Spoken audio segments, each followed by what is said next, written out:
글로벌 경기 침체에 따른 수요 위축, 중국발 공급 과잉이 심화되면서 우리 산업의 근간인 석유화학, 철강 산업도 휘청이고 있습니다. 설비를 가동할수록 손해인 상황에서 일부 공장들은 생산 중단에 들어갔고 업체 간 구조조정 움직임까지 보이고 있는데요. 얼마 전 출범한 이재명 정부의 스탠스는 어떻게 될지 자세한 이야기 경제산업부 박수연 기자와 이야기 나눠보겠습니다. 안녕하십니까? 안녕하세요. 네, 석유화학 업계부터 살펴보겠습니다. 한때는 수출 효자였던 석유화학 쪽의 업황이 상당히 부진합니다. 이게 또 길어지고 있는 상황인데 가장 큰 원인인 중국발 공급 과잉이 좀처럼 해소되지 않고 있는 분위기죠. 네, 말씀하신 것처럼 중국의 대규모 증설에 따른 직격탄을 맞으면서 업계가 작년에 이어서 올해도 줄줄이 적자를 기록 중입니다. 롯데케미칼은 올해 1분기 영업 손실이 1,266억 원으로 6분기 연속 적자고요. 하나솔루션 케미칼 부분과 LG화학 석유화학 부문도 적자를 지속하면서 고전 중입니다. 현재 중국 석유화학 자금률은 거의 100% 수준으로 올라왔고요.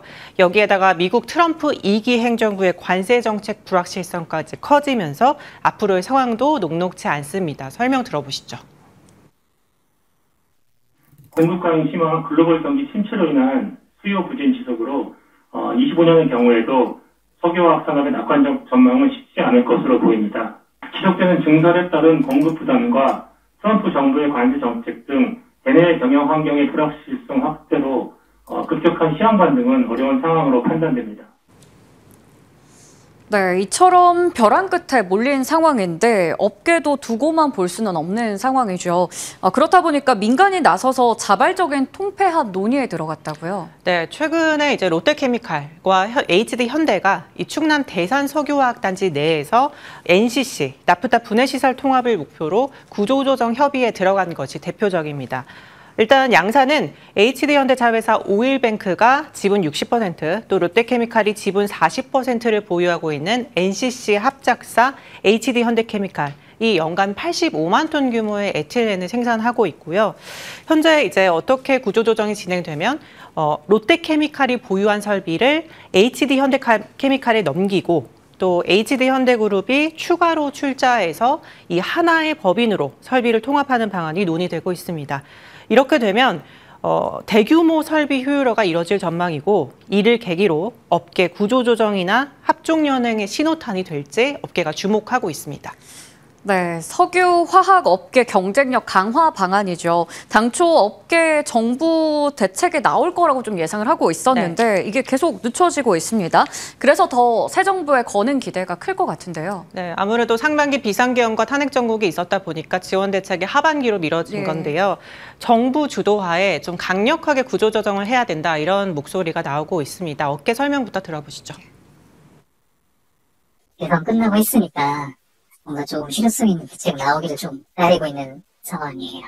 뭐 세제 지원이나 금융 지원이나 이런 거 있으면 그런 것도 도움이 될 거고.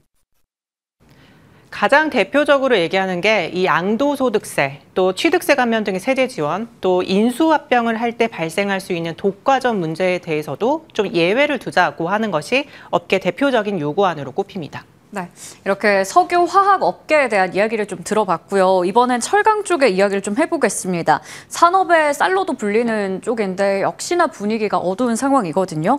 중국발 공급 과잉에 국내 건설 경기 부진까지 이중고를 겪고 있죠. 네, 현재 한국의 대미 철강 수출 비중이 13% 정도거든요. 안팎으로 좀 경쟁이 치열해지는 상황인데 여기에다가 미국이 철강 알루미늄 관세를 50%로 올리면서 수출 여건은 더욱 더 악화될 전망입니다. 업계 설명 들어보시죠.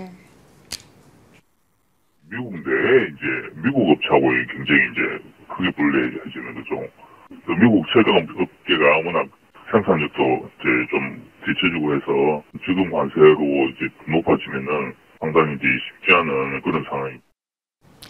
이런 가운데 업황이 부진이 계속되면서 업계도 가동 중단, 또 그리고 희망 퇴직, 고강도 구조조정에 좀 들어갔습니다.